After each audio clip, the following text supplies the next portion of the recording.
Sashiburi minasan. How is everybody? I just finished school, so I've officially graduated from college. So I'm very, very, very, very happy about that. It has been a long, rough year. I have been MIA all over the place. So I'm ready to get my life back together. There are many big things that are going to be happening on this channel. I'm going to change it, hopefully for the better. I'm really, really excited to get everything moving as fast as possible. Yeah, with that being said, let's get right into what I want to talk about today. So I have been like really not reading any of these webtoons that I love so much. I mean, hey, school's gonna do that to you. But I've been recently able to catch up with quite a few, and I'm gonna be talking about them periodically as I go. The more I get my life back together, the more I'll talk about them. I do want to make one other video, but we'll get into that later. So today I want to talk about Unordinary. So I just caught up with Unordinary again. I know I want to talk about this one first because it's a really popular webtoon known like pretty much even in my school. So it's a good thing to talk about. And there are many things that we need to discuss about Unordinary. I honestly can't tell you where I'm at. So this is going to be video from up until the current chapter of Unordinary, which, if I'm not mistaken, is episode 97. With that being said, let's get started. So there are many things, again, as I said, we need to talk about. The first thing we need to talk about is, of course, Seraphina, and how Seraphina is actually one of my favorite characters in this webtoon, mainly because this is a girl who has lost her ability, but moreover, it's a girl who, with an extreme abnormal gift, lost her ability, and she's kind of taken it pretty more well than other people would expect her to. Even John is not taking it as well as Seraphina, but Seraphina seems to be really cool and nonchalant about it. But I really feel like that's just matches with her personality perfectly, and the fact that she's always been like this chill, cool person, even under the most pressure. But at the same time, maybe it's that same pressure is why she's so cool, because she doesn't want to think about what's going to happen if she forever loses her ability and she becomes a cripple, which again still leaves us with some unanswered questions, because why does everyone else's ability come back, but why specifically is her ability gone? Is it because that she's so strong that the stronger that you are, the more effect the drug has on you, or is it because it was planned from the very beginning to make sure she could never use her ability again?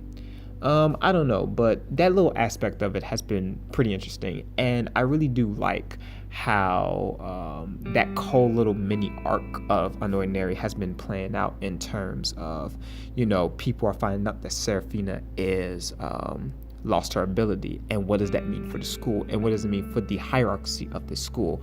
I also kind of like how John is being forced more to stop hiding his secret and to use his own ability if he wants to protect the things that he loves the most. But then I also do love this too, because John, he's a bit of a jerk when he uses his ability. He's not a nice person to be around, and he even knows that like himself.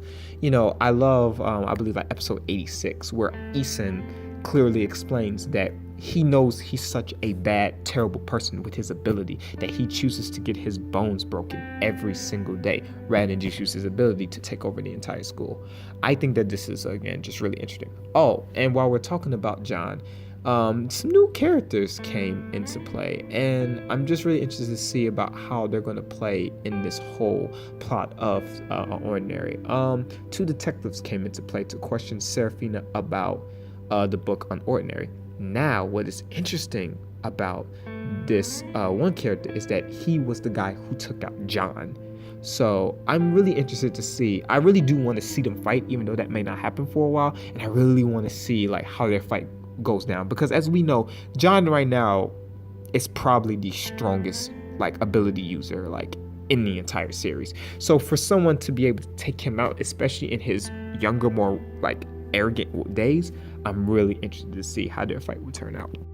At this point in the webtoon, I kinda expected for there to be chaos within the school. And honestly, there kind of is, with the threat of Amber and Seraphina losing her abilities, who is the queen of their school, with John the Shadow King being in the spotlight.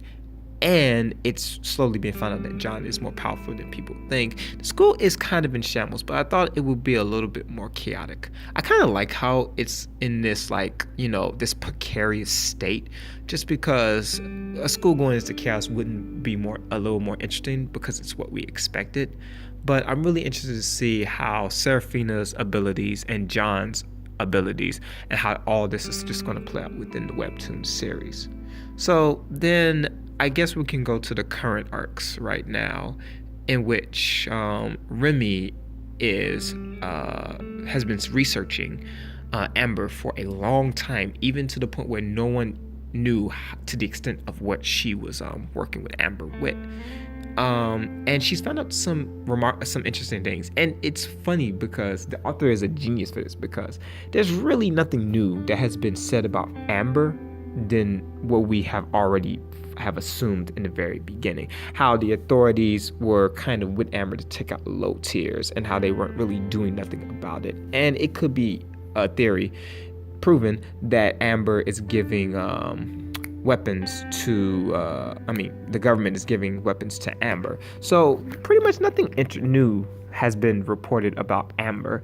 It's just Remy has been really smart about tracking their patterns and what they're going to do next. So she has an idea of becoming a superhero in order to attract Amber, so they can ambush her, and hopefully she can get some answers and avenge her brother, which again is stuff that we already knew. So the current chapter, which I'm pretty sure is 97, it'll be in the title after the making of this video. And Blake and Eason,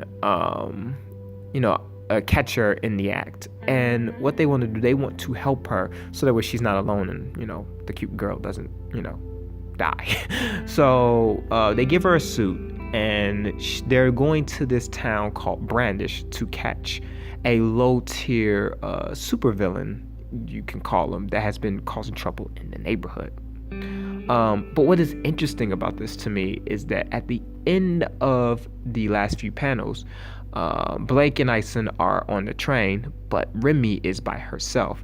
And she notices that the town of Brandish is kind of a ghost town, you can say, in a way. And she wonders where everybody is. Now, this could be because of the rampant ability users that are in the place, or it could be for something else. There are so many things that could happen here, so I'm really glad about the cliffhanger that was placed. The city could just be a plot by Amber to track ability users who try to catch them, or it could just be the ability users are so rampant that no one really wants to go outside. There are so many variables about this particular situation that I can't really even count them. Many instances can happen in the next chapter, so I'm really excited to read the next chapter to see what it will unfold. But all we know is two things. One, we don't know any more what has been going on than what has already been stated, but it is a fun ride as always when we read Unordinary, and we can't wait to see what's more and what's more to come. So the author, again, she did say that she had at least 2 more seasons maybe for Unordinary, so we'll see more of this great webtoon to come. But yeah, that's pretty much the webtoon, in a nutshell. While I feel like it's been slow, it's been a lot of good things to talk about, so only good things from here, I hope. Yeah, that's pretty much it. If you read Unordinary, you get to this point of the video, comment your favorite moments in it or whatnot. If you like this video, make sure you leave a like and a subscribe, because that helps me out, because I'm trying to get to that 100 subscribers. That won't come probably for 4 years. But with that being said, thank you for watching, listening, and have a good day.